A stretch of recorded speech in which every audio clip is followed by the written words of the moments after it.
ప్రేమ గల మా పరలోకపు తండ్రి, మహాపరిశుద్ధుడైన దేవ, జీవం గల సజీవుడైన తండ్రి, ప్రభువా, మీ ప్రియ కుమారుడు మా సొంత రక్షకుడైన యేసుక్రీస్తు ప్రభుల వారి నామమున మాకు అనుగ్రహించిన ఈ యొక్క సమయం కొరకు మిమ్మల్ని స్తుతిస్తున్నాం. ఈరోజు దినమంతా కూడా మరి నాయన మా యొక్క వ్యక్తిగత పనులలో మీరు సహాయం చేసినారు, మీకు వందనాలు. ఈరోజు మాకు సెలవు దినం ఇచ్చినారు, మీకు వందనాలు. ప్రభువా, మరి నేను సోని కుటుంబంగా ఈ యొక్క ప్రాంతానికి రావడానికి నాయన, మరి ఈ యొక్క ప్రజలను, మీ ప్రజలను దర్శించడానికి, వాళ్ళతో కొంచెం వాక్యం పంచుకోవడానికి, వాళ్ళతో మాకు అనుగ్రహించిన యొక్క సహవాసంకై స్తుతిస్తున్నాం. ప్రభువా, ఎంతో గొప్ప రక్షణ మీరు మాకు ఇచ్చినారు, మీకు వెళ్ళలేని వందనాలు. పరలోకపు తండ్రి, ఈ యొక్క రక్షణలో మేము కొనసాగే విషయంలో దయచేసి మాకు మీరు సహాయం చేస్తూ రావాల్సిందిగా కోరుతున్నాం. ఎప్పేసి ప్రార్థనా మందిరం తరఫు నుండి గ్రామాల పరిచర్యని మరి నాయన ఆధారం చేసుకొని ఈ యొక్క కూడికను మీరు జరిపిస్తూ వస్తున్నందుకు మీకు వెళ్ళలేని వందనాలు. పరలోకపు తండ్రి, మరి యొక్క కూడిక ద్వారా అనేకులు ఈ చుట్టుపక్కల ఉన్న వాళ్ళందరూ కూడా ఆత్మీయమైన మేలు పొందుకునేలాగా సహాయం చేయవలసిందిగా కోరుతున్నాం. ప్రభు, మరి ఈ కుటుంబం ద్వారా ఈ యొక్క ఊళ్ళో అనేకులు మరి నాయన మీ సత్యాన్ని తెలుసుకునేలాగా సహాయం చేయండి.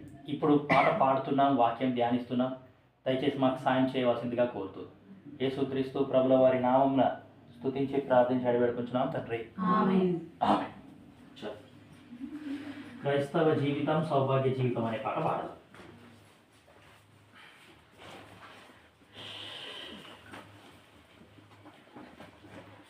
ఎంత ఉన్నది నంబరు?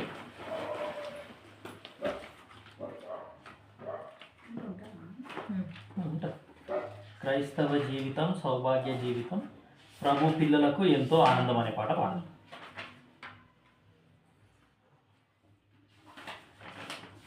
767 పాట పాడతాము.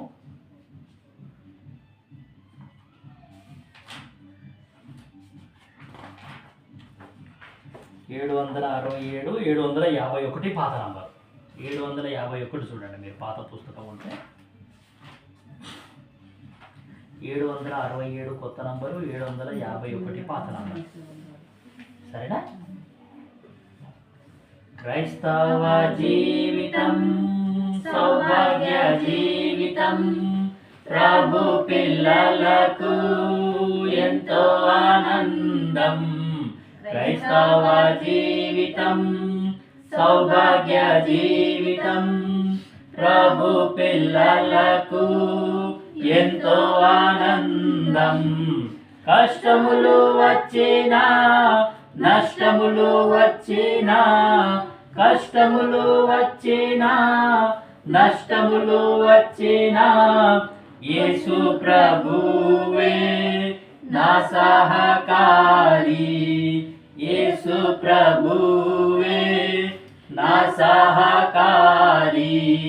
క్రైస్తవ జీవితం సౌభాగ్య జీవితం ప్రభు పిల్లలకు ఎంతో ఆనందం. క్రైస్తవ జీవితం సౌభాగ్య జీవితం ప్రభు పిల్లలకు ఎంతో ఆనందం. ఈ లోక ఘనత నన్ను విడచినన్, లోకస్తులెల్లరూ నన్ను విడచినన్. ఈ లోక ఘనత నన్ను విడచినన్, లోకస్తులెల్లరూ నన్ను విడచినన్. నా సహోదరులు నన్ను విడచినన్, నా సహోదరులు నన్ను విడచినన్. యోసేపు దేవుడే నా సహకారి, యోసేపు దేవుడే నా సహకారి. క్రైస్తవ జీవితం సౌభాగ్య జీవితం ప్రభు పిల్లలకు ఎంతో ఆనందం. క్రైస్తవ జీవితం సౌభాగ్య జీవితం ప్రభు పిల్లలకు ఎంతో ఆనందం. అంధకారము భువిన వరించిన రాజులు గనులు శత్రువులైనను అంధకారంబు భువిన వరించిన రాజులు గనులు శత్రువులైనను అగ్నిగుండములో సింహపు గుహలో అగ్నిగుండములో సింహపు గుహలో దానియేలు దేవుడే నా సహకారి దానియేలు దేవుడే నా సహకారి క్రైస్తవ జీవితం సౌభాగ్య జీవితం ప్రభు పిల్లలకు ఎంతో ఆనందం క్రైస్తవ జీవితం సౌభాగ్య జీవితం ప్రభు పిల్లలకు ఎంతో ఆనందం నా మంచి కాపరి శ్రేష్ఠ స్నేహితుడు శాశ్వత రాజు నా సహాయకుడు నా మంచి కాపరి శ్రేష్ఠ స్నేహితుడు శాశ్వత రాజు నా సహాయకుడు భారం నాకెందుకు వ్యాకులమెందుకు భారం నాకెందుకు వ్యాకులమెందుకు ప్రభు ప్రజలతో నే కీర్తించెదను ప్రభు ప్రజలతో నే కీర్తించెదను క్రైస్తవ జీవితం సౌభాగ్య జీవితం ప్రభు పిల్లలకు ఎంతో ఆనందం క్రైస్తవ జీవితం సౌభాగ్య జీవితం ప్రభు పిల్లలకు ఎంతో ఆనందం ఘోర శబ్దంబు మ్రోగేడి వేళ శ్రమలొందిన ప్రభుని చూచెదన్ ఘోర శబ్దంబు మ్రోగేడి వేళ శ్రమలొందిన ప్రభుని చూచెదన్ ఏనాడు ఎప్పుడో నీవు వచ్చేదవు ఏనాడు ఎప్పుడో నీవు వచ్చేదవు ఆనాటి వరకు నే కనిపెట్టేదన్ ఆనాటి వరకు నే కనిపెట్టేదన్ క్రైస్తవ జీవితం సౌభాగ్య జీవితం ప్రభు పిల్లలకు ఎంతో ఆనందం క్రైస్తవ జీవితం సౌభాగ్య జీవితం ప్రభు పిల్లలకు ఎంతో ఆనందం కష్టములు వచ్చినా నష్టములు వచ్చినా కష్టములు వచ్చినా నష్టములు వచ్చినా యేసు ప్రభువే నా సహకారి యేసు ప్రభువే నా సహకారి క్రైస్తవ జీవితం సౌభాగ్య జీవితం ప్రభు పిల్లలకు ఎంతో ఆనందం క్రైస్తవ జీవితం సౌభాగ్య జీవితం ప్రభు పిల్లలకు ఎంతో ఆనందం. హెబ్రీ 11:7 దేవుని వాక్యంలో హెబ్రీలకు రాసిన పత్రిక 11వ అధ్యాయము 7వ వచనం చదువుతావా? నైనిక చదువుతావా? చదువున్నాను. 11:7 అధ్యాయము 7వ వచనం. విశ్వాసమును బట్టి నోవాహు ఆది వరకు చూడని సంగతులను గూర్చి దేవుని చేత హెచ్చరించబడి భయభక్తులు గలవాడై తన ఇంటి వారి రక్షణ కొరకు తన ఒడ్డును ఓడను సిద్ధము చేశాను. అందువలన అతడు లోకము మీద నేరస్థాపన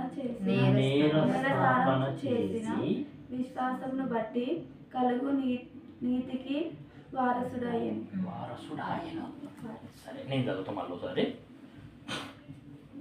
హెబ్రీ 11:7 విశ్వాసమును బట్టి నోవాహు అది వరకు చూడని సంగతులను గూర్చి దేవుని చేత హెచ్చరింపబడి భయభక్తులు గలవాడై తన ఇంటి వారి రక్షణ కొరకు ఒక ఓడను సిద్ధము చేసెను.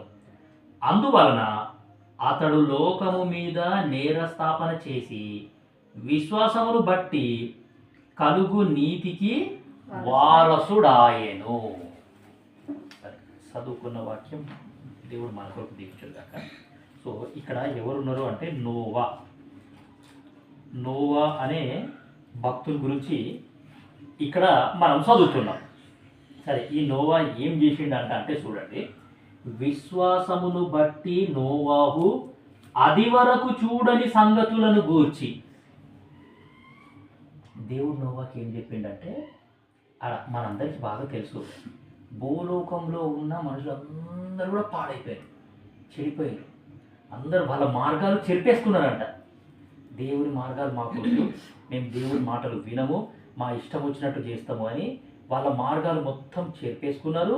వాళ్ళ హృదయాలోచన బాల్యం నుండి చెడ్డదంట. దేవుడు అన్న నోవాకు చెప్తాడు, దేవుడు పై నుండి భూలోకాన్ని చూసినప్పుడు భూలోకంలో ఉన్న మనుషులందరూ చెడిపోయినారట.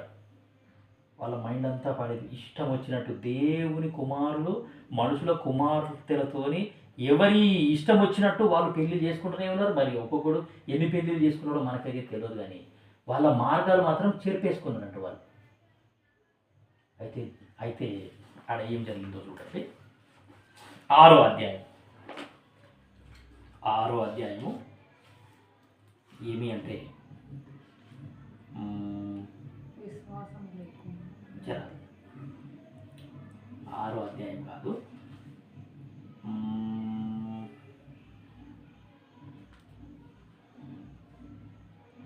6వ అధ్యాయము 16వ వచనం, 14వ వచనం, లేకపోతే మొదటి నుంచి చదువుతాను నేను. 6వ అధ్యాయము మొదటి నుండి. నరులు భూమి మీద విస్తరింపనారంభించిన తరువాత, ఆది కాండము 6వ అధ్యాయము 1వ వచనం. ఆది కాండము 6వ అధ్యాయము 1వ వచనం నేను చెప్పలేదు కదా. ఆది కాండము 6వ అధ్యాయము 1వ వచనం చూడండి.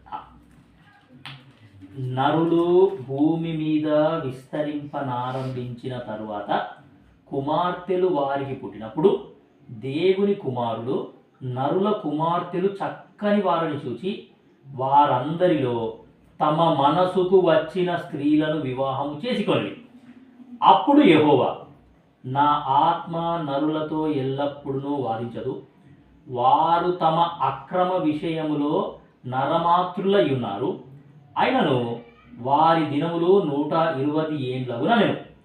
ఆ దినములలో నెఫీలీయులను వారు భూమి మీద నుండి తరువాతను ఉండి దేవుని కుమారులు నరుల కుమార్తెలతో పోయినప్పుడు వారికి పిల్లలు కనిరి. పూర్వకాలమందు పేరు పొందిన శూరులు వీరే.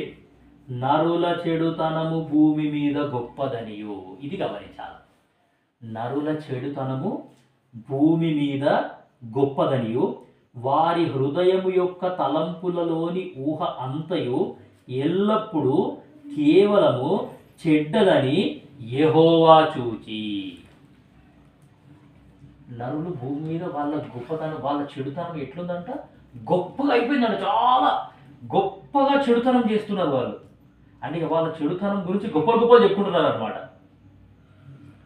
నరుల చెడుతనము భూమి మీద గొప్పదనియు, వారి హృదయం యొక్క తలంపులలోని ఊహ అంతయు ఎల్లప్పుడూ కేవలం చెడ్డదనియు యెహోవా చూచి, తాను భూమి మీద నరులను చేసినందుకు యెహోవా సంతాపమునుంది, హృదయమున నొచ్చుకొనెను. సో ఈ భూమి మీద నరులందరూ వాళ్ళ యొక్క మార్గాలను చెరిపేసుకున్నారు, వాళ్ళు పాడైపోయినారు. కాబట్టి నేనేం చేస్తా అంటే ఆ నరులందరినీ నాశనం చేస్తాను. ఎట్లా నాశనం చేస్తా అంటే, జలప్రలయం పంపిస్తా నేను. మనందరికీ ఇవన్నీ బాగా తెలుసు. ఎందుకు ఇవన్నీ చెప్తున్నాము అంటే హెబ్రీ 11:7లో మనం ఏం చదివినామంటే అప్పటి వరకు చూడని సంగతులు అంట. అప్పటి వరకు వాళ్ళు ఏం చూడలేరు అని అంటే వర్షం చూడలేరు. అప్పటి వరకు మనుషులందరూ కూడా ఏం చూడలేరు, వర్షము. నోవా కూడా వాన, వర్షం అంటే ఎట్లుంటుందో వాళ్ళకి తెలియదు అసలు. కానీ దేవుడు నోవాకు ఏం చెప్పిండంటే, ఇగో నోవా అంటే నోవా దేవుణ్ణి పూర్తిగా నమ్మిండు అనమాట. నువ్వు చెప్పింది జరుగుతుంది అనే గ్యారంటీ ఏంది? సరే, నువ్వు భూమి మీద వాన కురిపిస్తా అంటావు. ఇప్పటి వరకు ఇప్పుడు అప్పటికే నోవాకు 500 సంవత్సరాలు ఉన్నాయి. ఆయనకు 500 సంవత్సరాలు బతికిండు ఆయన. 500 సంవత్సరాల సంధి నేను అసలు వాననే చూడలేదు, వర్షం పడుతుంది అంటున్నావు. ఆ వర్షం పడుతుంది అనే దానికి రుజువేంది? నేను ఎట్లా నమ్మాలి అని అనొచ్చు నోవా. అందుకే ఆడ హెబ్రీ 11:7లో మనం ఏం చదివామంటే అది వరకు చూడని సంగతులు. అప్పటి వరకు వర్షాన్ని ఎవ్వరు కూడా చూడలేరు అసలు. నోవా ఆడికే 500 ఏళ్ళు బతికిండు ఆయన. ప్రభు 500 ఏళ్ళ సంధి మేము అసలు వాననే చూడలేము, నువ్వేమో ఇప్పుడు వాన పడుతుంది అంటున్నావు అని దేవుని మాటలు ఆయన నమ్మినాడు. నమ్మి తన ఇంటి వారి రక్షణ కొరకు ఆయన ఏం చేసినాడంటే ఒక ఓడను తయారు చేసుకున్నాడు. ఆ ఓడ తయారు చేయనీకే నోవాకు 120 సంవత్సరాలు టైం పట్టిందంటమ్మా. 120 ఇయర్స్, 120 సంవత్సరాలు. ఏమి అంటే చెయ్యు ఓడ తయారు చేయనీకే 120 సంవత్సరాలు టైం పట్టింది. సరే, ఆ ఓడ నోవా ఎవరి కోసం తయారు చేసిండు? ప్రజలందరి కోసం కదా. సరే, 6వ అధ్యాయము 14వ వచనం చూడండి. దేవుడు ఏమంటున్నాడు చూడండి. ఆదికాండము 6:14 చితిసారకపు మ్రానుతో నీ కొరకు ఓడను చేసి కొనుము. ఎవరి కొరకంటే ఓడ? నీ కొరకే, అంటే నోవా కొరకు. దేవుడు నోవాకు ఏం చెప్తున్నాడు అంటే భూమి మీద ఉన్న మనుషులందరినీ నేను చంపేస్తా, నువ్వు ఒక్కనివే నీతివంతుడివి, నువ్వు ఒక్కనివే నా దృష్టిలో ఏమి అంటే నీతివంతుడుగా కనబడ్డావు, కాబట్టి నేనేం చేస్తానంటే నిన్ను కాపాడతా. నిన్ను, నీ యొక్క కుటుంబంలో ఉన్న నీ 3 కొడుకులని 3 కోడళ్ళని నీ భార్యని నిన్ను 8 మంది నేను కాపాడతా, నీకోసం కూడా చేసుకోను. 11:7లో కూడా మనం అదే చదివినాం కదా. హెబ్రీ 11:7 తన కొరకు అని ఉంటుంది. విశ్వాసమును బట్టి నోవాహు అది వరకు చూడని సంగతులను గూర్చి దేవుని చేత హెచ్చరింపబడి భయభక్తులు గలవాడై తన ఇంటి వారి రక్షణ కొరకు. ఇప్పుడు నోవాహు ఓడ ఎవరి కోసం తయారు చేసినాడు అని అంటే ఆయన కోసమే.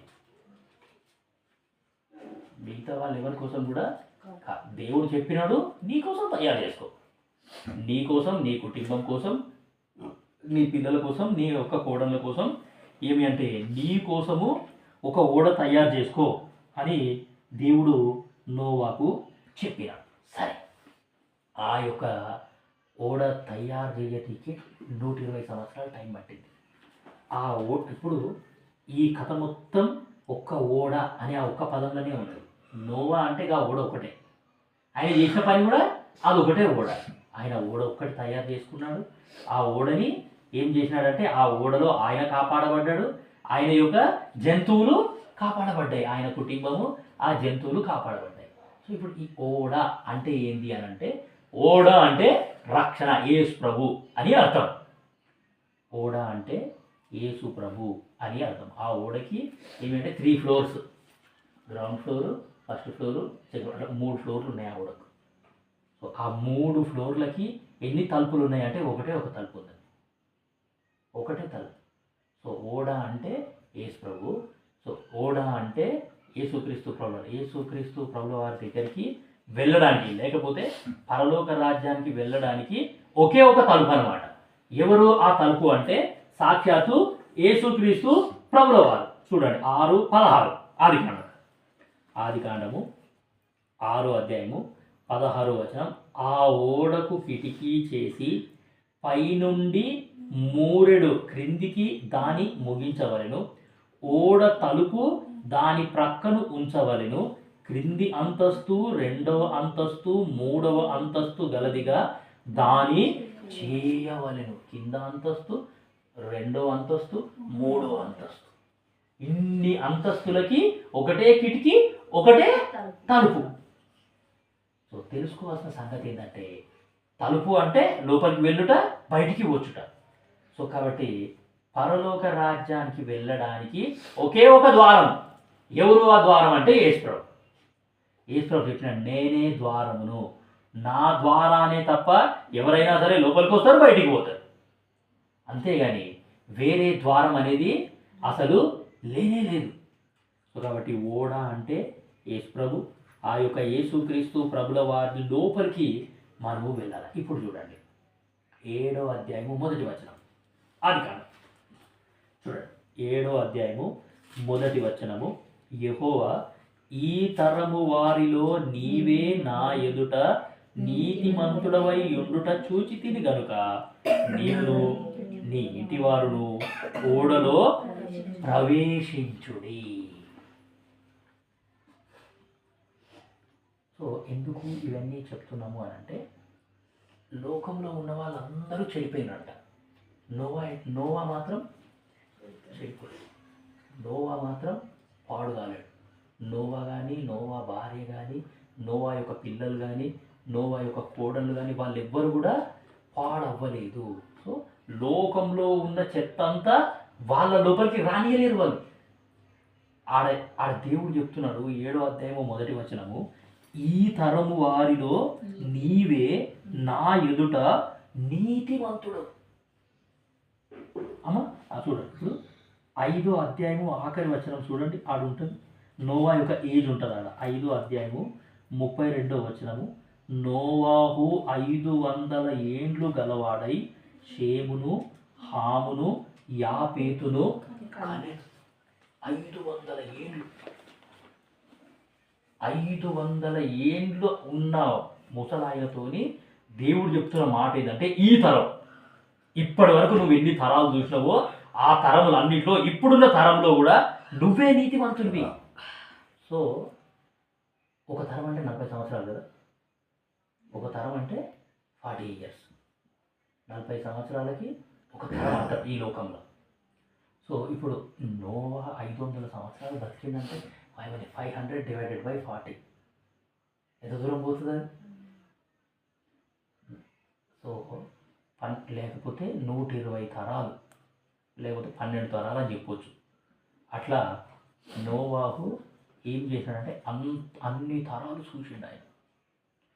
సో అన్ని తరాలలో కూడా ఎన్ని తరంలో వాళ్ళు ఉన్నా అందరూ పాడైపోయినారు, నోవా మాత్రం పాడుగాలేడు. సో దేవుడు మన నుండి కోరుకుంటుంది కూడా అదే. ఊర్లో ఎట్లనన్ను ఉండని, లోకంలో లోకస్తులు ఎట్లనన్ను ఉండని, ఏ సంఘం వాళ్ళు ఎట్లనన్ను ఉండని, మనం మాత్రం నోవా లేక ఉండాలి.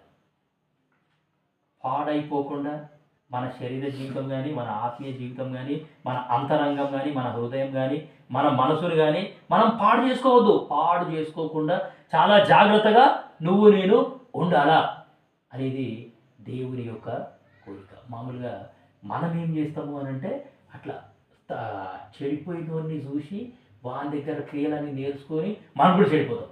వాడు మంచిగా ఉన్నాడా, వీడు మంచిగా ఉన్నాడా, వీడు మంచిగా ఉన్నాడా అని అంటాం. కానీ దేవుడు అది కోరట్లేదు. నీవు నోవా ఏ విధంగా అయితే బ్రతికినాడో అదే విధంగా మనం కూడా బ్రతకాలడా. సరే చూడండి, ఇప్పుడు ఇంకొక వచనం చదువుదాము. 2 పేతురు 2వ అధ్యాయము 5వ వచనం. నోవా గురించి మనం ఏం చూసినామంటే, ఊర్లో ఉన్న వాళ్ళందరూ పాడైపోయినా సరే ఈయన మాత్రం పవిత్రంగానే ఉన్నాడు, ఈయన మాత్రం నీతిమంతుడుగానే ఉన్నాడు, ఈయన మాత్రం దేవునితోనే సహవాసం చేసినాడు, దేవుని మాటలు విన్నాడు, దేవుని అందరూ భయభక్తులు కలిగి ఉన్నాడు. సో మనం కూడా అట్లనే ఉండాలి, నోవా లాగానే ఉండాలి. మిగతా వాళ్ళు ఎట్లనన్నా ఉండాలి. నేను మాత్రం యేసుప్రభును వదిలా, నేను మాత్రం యేసుప్రభు దగ్గరికి వెళ్తా, యేసుప్రభు ఇంటికి వెళ్తా, యేసుప్రభు వాక్యం చదువుతా, యేసుప్రభు మాటలు వింటా, యేసుప్రభు చెప్పింది చేస్తా, దేవుని అందరి భయభక్తులు కలిగి ఉంటా అని ఖచ్చితమైన ఏమి అంటే తీర్మానంతో నువ్వు నేను ఉండాలి. సరే, 2 పేతురు 2వ అధ్యాయము 5వ వచనం చూడండి, చదవండి. మరియు ఆయన పూర్వకాలమందున్న లోకమును విడిచిపెట్టక భక్తిహీనుల సమూహము మీదికి జలప్రలయమును రప్పించినప్పుడు నీతిని ప్రకటించిన నోహవును మరి 7 కాపాడారు. సో నీతిని ప్రకటించిన నోవాహును మరి 7 ఆయన రక్షించెను. సో నోవా ఏం చేసిండంటే ఇప్పుడు నీతిని ఆయన ప్రకటించినాడు. సో నీతిని ప్రకటించాడు. నీతి అంటే ఇష్టం. సరే, నిజంగా చెప్పాలంటే దేవుడు నోవాకు చెప్పిన మాట ఏంటి అని అంటే, నీ కొరకు ఓడ సిద్ధం చేసుకో, నువ్వు, నీ పిల్లలు, నీ కోడళ్ళు, నీ భార్య 8 మంది మీరు కాపాడబడతారు, ఖచ్చితంగా జలప్రలయం వస్తుంది, అందరూ నాశనం అయిపోతారు అని ఆ యొక్క 120 సంవత్సరాలు ఆయన ఆ ఓడని కడుతూ ఏం చేసినాడు అంటే సువార్త ప్రకటించాడు.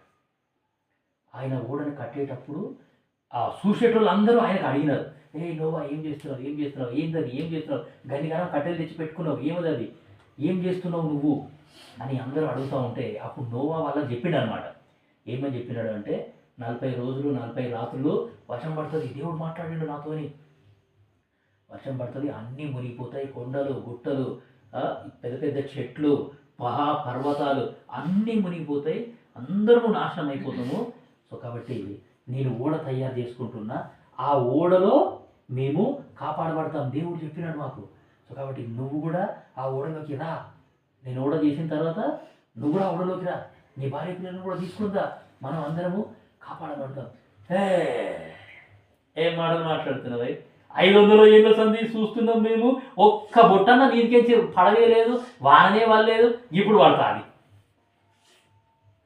ప్రజలందరూ కూడా ఏం చేసినారంటే నోవాని హేళన చేసినారు.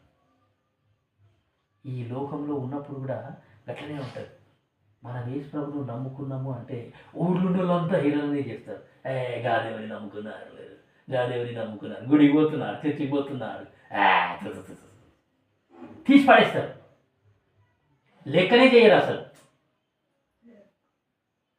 నోవా కాలంలో జరిగింది ఇదంతా, ఈ ఏళ్ళ కిందట జరిగింది. ఇప్పుడు మనకు ఆశ్చర్యం అనిపిస్తుంది, అరే ఇది ఎందుకు ఇట్లా అవుతుంది, అయ్యో గిట్ల అవుతుంది, గిట్ల అవుతుంది. నోవా కాలంలో ఎన్నడో జరిగింది అది. ఒక వ్యక్తి 120 సంవత్సరాలు కష్టపడ్డాడంటే ఎంత ఎక్కువ ప్రయాసపడుతుందో చెప్పండి. 120 సంవత్సరాలు ఆ ఓడ తయారు చేయడానికే 120 సంవత్సరాలు టైం పట్టింది ఆయనకు. ఆ 120 సంవత్సరాలు ఆయన ఓడ తయారు చేస్తుంటే ఊళ్ళో ఉన్న వాళ్ళంతా చూసి, నోవా నీకు పిచ్చి పట్టిందయ్యా, ఒరే షేము, ఒరే హాము, ఒరే యాపూతు, మీ నాయనకు చెప్పుండ్రా, పిచ్చి పట్టిందిరా ఆయనకు, ఇన్నేళ్ళ సంధి చూసినాము వాననే వడకపాయే, ఆయన అనవసరంగా టైం వేస్ట్ చేస్తున్నాడు, ఊరికేనన్నా దేవుడు దేవుడు దేవుడు దేవుడు అని ఏమేమో అంటున్నాడు. ఊళ్ళో ఉన్న వాళ్ళంతా ఇట్లనే అంటారు. మనం చర్చికి పోతే, బైబుల్ చదివితే, లేకపోతే ప్రార్థన కూడికలు పెట్టుకుంటే, పాస్టర్లను ఇంట్లోకి పిలిపించుకుంటే, మన కులం దేవుడు కాదురా ఆయన, గా దేవుడిని పట్టుకున్నారు మీరు, ఏమైనా చేస్తారు. సో కాబట్టి అవన్నీ నోవా అయితే అవన్నీ ఏం పట్టించుకోలేడు. మరి ఆయన భార్యని ఎట్లా కన్విన్స్ చేసినాడు అంటే ఆయన భార్య కూడా ఆయన మాట విన్నది, ఆయన పిల్లలు ఆయన మాట విన్నారు, ఆయన కోడళ్ళు కూడా ఆయన మాట. సో కాబట్టి చూడని సంగతుల గురించి నోవా 120 సంవత్సరాలు కష్టపడుతున్నాడు. వాళ్ళందరూ కూడా దేవుని మాట విన్నారు, వాళ్ళందరూ కూడా దేవుని మాటని నమ్మినారు. మరి నోవా భార్యకి వాళ్ళిద్దరికి కొట్లాడ కూడా రావచ్చు. అరే ఈ నేళ్ళ సన్ని మనం వారనేజులేమో, ఇప్పుడు వర్షం వస్తుంది అంటున్నావు, దేవుడు మాట్లాడిండు అంటున్నావు, నువ్వు దేవుని స్వరం కరెక్ట్గానే విన్నావా? అసలు నిజంగా వస్తుందా వాన? ఇంతగానం కష్టపడుతావు, ఎన్నిగానం కట్టెలు తెచ్చి పెట్టినాం, ఎన్నిగానము ఇది చేసినాం, ఎన్నిగానం మేకులు కొడుతున్నాం, ఇంతగానం తయారు చేసినాం, ఇంత పెద్దగా తయారు, ఆయనతో పాటు వీళ్ళు కష్టపడ్డారు. మరి మన ప్రయాసం అంతా వ్యర్థమైపోతే, అసలు వాననే రాకపోతే రాదేమో. ఎవ్వరు కూడా నోవాని ఏమి అనలేరు. వాళ్ళందరూ కూడా దేవుని మాటని వాళ్ళు నమ్మారు. సరే, ఒకవేళ వాళ్ళ మధ్యలో వాళ్ళకి కొట్లాటలు వచ్చినాయేమో, మామ ఎందుకు మామ గంతగానము మమ్మల్ని కష్టపెడుతున్నావు, నువ్వు కష్టపడుతున్నావు, ఎందుకు చేపిస్తున్నావు ఈ ఓడ మాతోని, ఎంత ప్రయాసం అవుతుంది మాకు, మా నడుములు పోతున్నాయి, ఈపులు పోతున్నాయి, అన్నీ పోతున్నాయి, ఎందుకు పని లేక రాదు వాన ఇన్నేళ్ళ సంది, వద్దు మనకు. మరి వాళ్ళంతా వాళ్ళు కొట్లాడుకున్నారో లేదో తెలియదు, కానీ నోవా మాత్రం సరే, బహుశా నోవా చెప్పినేమో, సరే మీరు చేయకుండా నేనే చేసుకుంటా, నేను పోతా, నేనుంటా, దేవుడు నాకు చెప్పిండు నేను చేస్తాను, మీరు వస్తే రండి లేకపోతే లేదు. సరే, వాళ్ళు అట్లా చేయలేదు, వాళ్ళంతా దేవుడి మాటకు లోపడ్డారు, ఎందుకంటే దేవుడు మాట్లాడాడు. సరే, సో లోకంలో ఉన్న వాళ్ళందరూ కూడా ఇట్లా హేళన చేస్తూ ఉంటారు యేసు ప్రభువుని నమ్ముకున్న తర్వాత. అవన్నీ మనం అసలు పట్టించుకోకూడదు. యేసు ప్రభు అంటే సత్యం, యేసు ప్రభు మార్గం, యేసు ప్రభే జీవం, ఆయన లోపల జీవం ఉంది, ఆయన చెప్పిన ప్రతి ఒక్క మాట నెరవేరుతుంది. సో రావాల్సిన ఆ యొక్క టైం వచ్చేసేది. ఏమొచ్చిందమ్మా? 120 సంవత్సరాల తర్వాత ఏమైందంటే 40 రోజులు 40 రాత్రులు కంటిన్యూస్గా వర్షం పడ్డదంట. ఎడతెరిపి లేకుండా వాన పడ్డది. చెట్లన్నీ మునిగిపోతున్నాయి, గుట్టలన్నీ మునిగిపోతున్నాయి, కొండలన్నీ మునిగిపోతున్నాయి, నీళ్లు పైకి పోతున్నాయి. ఆ ఓడ కూడా ఏమి అంటే నీళ్ళలో ఇంకా పైకి తేలుతూనే ఉన్నది. ప్రజలందరూ మునిగిపోతున్నారు. భూమి మీద ఉన్న ప్రజలందరూ కూడా అయ్యో వాన పడుతుంది, 2 రోజులు వాన పడ్డది, వారం రోజులు కంటిన్యూస్గా వాన పడుతుంది, నోవా ఏడి, నోవా చెప్పింది జరుగుతున్నది. అమ్మో, ఆ నోవా ఓడ ఆడుందో లెక్కుండ్రా, ఈత కొట్టుండ్రా, ఆ నోవాని లెక్కుతున్నారు అందరు. ఏ నోవా ఓడ ఆడుంది, అగో పైకి పోతున్నావు, ఈత కొట్రా పోదామరా, పట్టుకుందామరా, ఓ నోవా నువ్వు చెప్పింది నిజమేవయ్యా, మేము నమ్మకపోతే దయచేసి తలుపుది. 7వ అధ్యాయము ఆఖరి వచనం చూడండి ఒకసారి. ఆదికాండము 7వ అధ్యాయము ఆఖరి వచనం చూడండి, ఎంత మంచిగా దేవుని వాక్యం.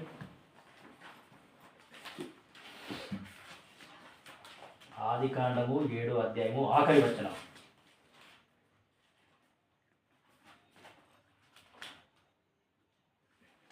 నూట 80 దినముల వరకు నీళ్లు భూమి మీద ప్రచండముగా ప్రబలెను. భూమి మీద నీళ్ళు ఎన్ని రోజులు ఉన్నాయంట? 150. 5 నెలలు, 40 రోజులు 40 రాత్రులు, అంటే ఆగకుండా వాన పడితే భూమి మీద నీళ్లు 150 రోజులు ఉన్నాయంట. దేవుని ఉగ్రత ఎంత భయంకరంగా వచ్చింది కదా ఆ కాలంలో. 150 రోజులు భూమి మీద నీళ్ళు అట్లనే ఉన్నాయి. ఆ ఓడలో ఎంతమంది అయితే ఉన్నారో వాళ్ళందరూ కూడా సురక్షితంగా ఉన్నారు. సో కాబట్టి యేసుక్రీస్తు ప్రభుల వారు మన పక్షాన చేసిన పని ఏంది అంటే ఆ మరణం నుండి మనల్ని తప్పించినాడు, ఆ ఉగ్రత నుండి మనల్ని తప్పించినాడు, ఆ యొక్క నాశనం నుండి మనల్ని తప్పించినాడు. ఆ క్రీస్తు అనే ఓడలో ఈరోజు నువ్వు నేను ఉన్నాం కాబట్టి ఆ నరకము అనే ఆ యొక్క శిక్ష నుండి, ఆ నరకము అనే 2వ మరణం నుండి నువ్వు నేను తప్పింపబడ్డాం, నువ్వు నేను రక్షింపబడ్డాం. అందుకే దాన్ని రక్షణ ఓడ. ఆ ఓడలో ఎంతమంది అయితే ఉన్నారో వాళ్ళందరూ కూడా బ్రతికింపబడ్డారు, వాళ్ళందరూ కూడా కాపాడబడ్డారు. ఆ ఓడ అంటే యేసు ప్రభు. యేసు ప్రభులో ఎంతమంది అయితే ఉంటారో, యేసు ప్రభులో ఎంతమంది అయితే ఆశ్రయం ఉంటారో వాళ్ళందరూ కూడా ఏమి అంటే కాపాడబడతారు, రక్షింపబడతారు. వాళ్ళందరూ భద్రంగా, సురక్షితంగా, క్షేమంగా వాళ్ళు ఉంటారు. క్రీస్తుకు వెలుపల మనకు క్షేమం అనేది అసలు లేదు, చాలా డేంజర్. కాబట్టి ఆ ఓడలో నుండి సరే 150 రోజుల వరకు నీళ్లు భూమి మీద అట్టనే ఉన్నాయి. ప్రజలందరూ చచ్చిపోయినారు, ప్రజలందరూ కూడా, పక్షులన్నీ చచ్చిపోయినాయి, జంతువులన్నీ చచ్చిపోయినాయి కదా, domestic animals, wild animals, see animals, అన్ని యానిమల్స్ కూడా. ఖాళీ ఓడలో ఏవైతే యానిమల్స్ ఉన్నాయో అవి మాత్రమే బ్రతికినాయి, ఆ 8 మంది మాత్రమే బ్రతికినారు. సో నోవా ఓడలో నుంచి బయటకు వచ్చేసరికి అన్ని శవాలే చూసినాడు. ప్రజలందరూ చనిపోయినారు, పక్షులన్నీ చనిపోయినాయి, జంతువులన్నీ చనిపోయినాయి. ఒక వ్యక్తి చనిపోయి ఆ యొక్క శవం అనేది 150 రోజులు నీళ్ళల్లో అట్లనే ఉంది అంటే ఎట్లుంటుంది? చిచి చిచి చిచి చి కంపు వాసన. సో నోవా ఓడలోంచి బయటికి రాగానే అన్ని శవాలే చూసినాడు. ఆ శవాలన్నీ చూసిన తర్వాత, ఆ కంపు వాసన చూసిన తర్వాత నోవా ఏం చేస్తాడంటే ఒక బలిపీఠం కడతాడు. బలిపీఠం కట్టి కొన్ని పవిత్ర పక్షులు తీసుకుంటాడు, కొన్ని పవిత్ర జంతువులను తీసుకొని దాని మీద దహన బలి అర్పిస్తాడు. దహన బలి అర్పిస్తే ఆ ఆ దహన బలి యొక్క పొగ అనేది పై వరకు వెళ్ళిపోతుంది, మొత్తం పై వరకు వెళ్ళిపోతుంది. 3వ ఆకాశంలో ఉన్న దేవుని దగ్గరికి వెళ్ళిపోతుంది. అప్పుడు వాక్యంలో ఏం రాయబడ్డదంటే, అప్పుడు యెహోవా ఇంపైన సువాసన నాగ్రానించి అనే మాట మనము వాక్యంలో చదువుతాం. 8వ అధ్యాయం చూడండి. ఆదికాండము 8వ అధ్యాయం 20-21 వచనాలు బాధ్యతలే. ఆదికాండం 8వ అధ్యాయము 20-21. అప్పుడు నోవాహు యెహోవాకు బలిపీఠము కట్టి పవిత్ర పశువులన్నిటిలోను పవిత్ర పక్షులన్నిటిలోను కొన్ని తీసుకొని ఆ బలిపీఠం మీద దహన బలి అర్పించాను. అప్పుడు యెహోవా ఇంపైన సువాసన నాగ్రానించి ఇక మీదట నరులను బట్టి భూమిని మరలా శపించను. ఎందుకనగా నరులు హృదయాలోచన వారి బాల్యం నుండి చెడ్డది. నేనెప్పుడు చేసిన ప్రకారముగా ఇకను సమస్త జీవులను సంహరింపను. భూమి నిలిచి ఉన్నంత వరకు వేదకాలమును కోతకాలమును శీతోష్ణములను వేసవి శీతాకాలమును రాత్రింబగలును ఉండక మానవుని తన హృదయంలో అనుకొని. కాబట్టి నోవా బలిపీఠం కట్టి ఆ పవిత్ర పశువులని పవిత్ర పక్షులని అర్పించేసరికి ఆ పొగ అనేది పైన 3వ ఆకాశంలో ఉన్న దేవుని దగ్గరికి వెళ్ళిపోయేసరికి దేవునికి ఇంపైన సువాసన. ఆ సువాసనను బట్టి దేవుడు ఏం చేసిండంటే మళ్ళీ వాగ్దానాలు చేసినాడు. నోవాకు చెప్పేసినాడు, ఇక మళ్ళీ నేను ఇటువంటి ప్రళయం భూమి మీదకి రానివ్వను, ఎవరిని కూడా నేను సంహరింపని. వాళ్ళు మారనిగా, వాళ్ళు మారరు. వాళ్ళ హృదయాలోచన వాళ్ళ బాల్యం నుండి చెడ్డది. ఇక వాళ్ళు మారరు. ఇక వాళ్ళు మారడం వాళ్ళ వల్ల కాదు. నోవా కూడా తెలిసిపోయింది వీళ్ళు ఎట్లాగో మారడు. 120 సంవత్సరాలు ప్రకటించినాడు, ఒక్కడు కూడా వెళ్ళాడు, ఒక్కడు కూడా ఓడలోకి రాలేడు. కానీ రావాల్సిన ప్రళయం వచ్చిన తర్వాత ఏం చేస్తాం? సమయం ఆడికే చాలా ఎక్కువైపోయింది, లేట్ అయిపోయింది. అందుకే సో కాబట్టి ఏం చేస్తామంటే నువ్వు 2 పనులు మనం చూసినాం కదా. ఒకటి, ఊర్లో ఉన్న వాళ్ళందరూ నాశనం అయిపోయినా సరే నోవా మాత్రం ఎట్లున్నాడు అంటే ఆయన మైండ్ పాడు చేసుకోలేడు. ఆయన నీతిమంతుడుగానే ఉన్నాడు. ఆయన మాత్రం లోకంలో లోకస్తులతో కలిసిపోయి వాళ్ళ పనులు నేర్చుకోలేడు ఆయన.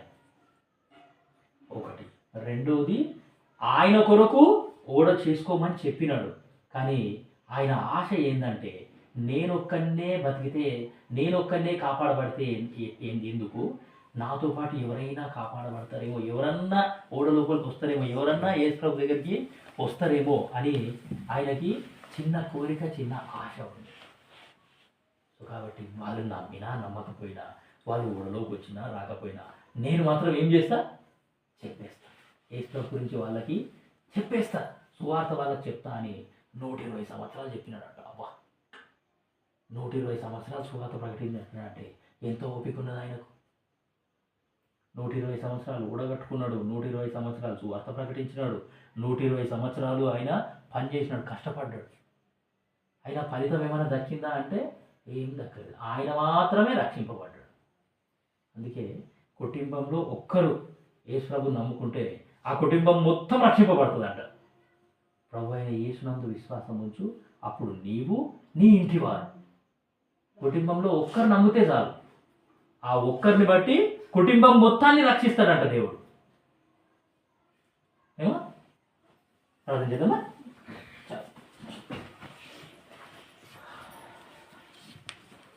ప్రేమ గల మా పరలోకపు తండ్రి, మహాపరిశుద్ధుడమైన దేవ, ప్రభు మరి ఈ తరంలో నీవే నా ఎదుట నీతిమంతుడవుగా కనబడితివి అనే సాక్ష్యము మీరు నోవా గురించి ఇచ్చినారు, మీకు వందనాలు.